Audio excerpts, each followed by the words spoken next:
ஓம் சக்தி குருவடி சரணம் திருவடி சரணம்.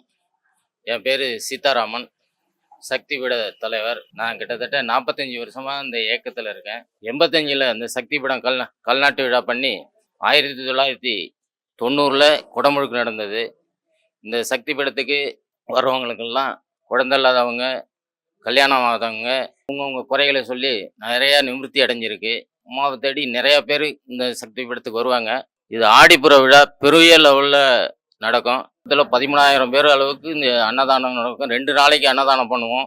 குடமுழுக்கு பங்காரு சித்தர் அம்மா அவர்களின் ஆசியோடும், திரு லட்சுமி பங்காரம்மா அவர்களுடைய நல்லாசியோடும் குடமுழுக்கு விழா 13/7/2025 காலை 11 மணிக்கு மேலே குடமுழுக்கு நடைபெற உள்ளது. அனைத்து பொதுமக்களும் சக்தி தொண்டர்களும் எல்லாரும் தவறாது கலந்து கொண்டு குடமுழுக்கு விழாவை மிகவும் சிறப்பாக நடத்தர உங்களை அன்போடு பணிந்து வேண்டி விரும்பி கேட்டுக்கொள்கிறோம். இந்த சக்தி பீடம் நாகை மாவட்டம் வேதாரண்யம் தாலுக்கா 4 என்ற கிராமத்தில் அமைஞ்சிருக்கு.